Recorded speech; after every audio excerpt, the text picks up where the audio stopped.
পৃথিৱীত soft landing কৰিবলৈ অতি সহজ, কাৰণ পৃথিৱীৰ এটমস্ফিয়াৰ আছে, যাৰ বাবে পেৰাচুটৰ সহায়তো ছফ্ট লেণ্ডিং কৰিব পৰা যায়। কিন্তু চন্দ্ৰপৃষ্ঠত এটমস্ফিয়াৰ নাই, যাৰ বাবে ছফ্ট লেণ্ডিং কৰিবলৈ অতি জটিল হৈ পৰে। চন্দ্ৰপৃষ্ঠত লেণ্ডিং দুই ধৰণে কৰিব পাৰি, ছফ্ট লেণ্ডিং নাইবা ক্ৰেছ লেণ্ডিং।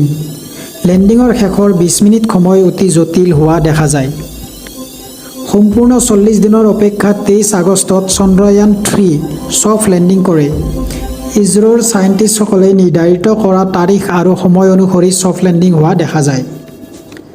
চন্দ্ৰয়ান 2 22 জুলাই 2019 চনত লঞ্চ কৰিছিল আৰু লেণ্ডিঙৰ সময়ত চন্দ্ৰয়ান 2ৰ বিক্ৰম লেণ্ডাৰৰ সৈতে ইছৰোৰ কমিউনিকেশ্যন বন্ধ হৈ পৰে কিছু ছফ্টৱেৰ এৰৰৰ কাৰণে, আৰু বিক্ৰম লেণ্ডাৰ ক্ৰেছ লেণ্ডিং হয়।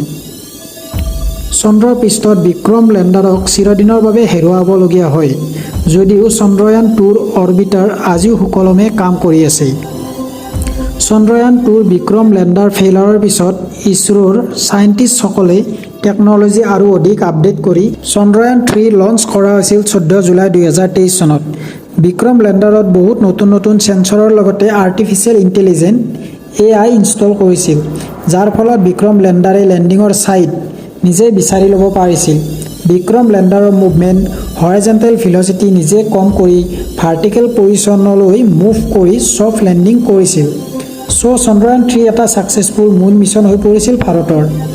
ইয়াৰ লগে লগে ভাৰত চতুৰ্থখন দেশ হৈ পৰিছিল চন্দ্ৰয়ান মিছন পঠোৱা আৰু ছাউথ পোলত পঠোৱা প্ৰথমখন দেশ। বিক্ৰম লেণ্ডাৰ ছফ্ট লেণ্ডিঙৰ পিছত প্ৰায় 7 ঘণ্টামান পিছত বিক্ৰম লেণ্ডাৰৰ পৰা প্ৰজ্ঞান ৰভাৰ বাহিৰলৈ আহে। বিক্ৰম লেণ্ডাৰ লেণ্ডিঙৰ সময়ত চন্দ্ৰপৃষ্ঠত থকা ধূলিবোৰ বহু সময়ৰ বাবে উৰি থাকে, কাৰণ চন্দ্ৰৰ গ্ৰেভিটি কম আৰু চন্দ্ৰপৃষ্ঠত এটমস্ফিয়াৰ নাই। বিক্ৰম লেণ্ডাৰ লেণ্ডিঙৰ লগে লগে এই প্ৰজ্ঞান ৰভাৰ বাহিৰলৈ আহিলে সেই ধূলিবোৰ ৰভাৰটোৰ কেমেৰা, সেন্সৰ বা ছ'লাৰ পেনেলত পৰিলে হয়। তাৰপিছত সেই ইনষ্ট্ৰুমেণ্টবোৰ হয়তো যি ধৰণে কাম কৰিব লাগিছিল সেই ধৰণে কাম নকৰিলে হয়। সেয়ে লেণ্ডিঙৰ 7 ঘণ্টামান পিছতহে প্ৰজ্ঞান ৰভাৰ বাহিৰলৈ আহে। ৰভাৰটো 6টা চকাযুক্ত আৰু পিছৰ চকা দুটাত এটাত ইছৰোৰ লগো আৰু আনটো অশোক স্তম্ভৰ সাজ চন্দ্ৰপৃষ্ঠত চিৰদিনলৈ ৰাখি থলে। চন্দ্ৰপৃষ্ঠত ভাৰতৰ তিৰংগাই এক নতুন ইতিহাস ৰচিলে। এই সকলোবোৰৰ ওপৰত আপোনাৰ মন্তব্য জনাব পাৰে কমেণ্ট বক্সত কমেণ্ট কৰি।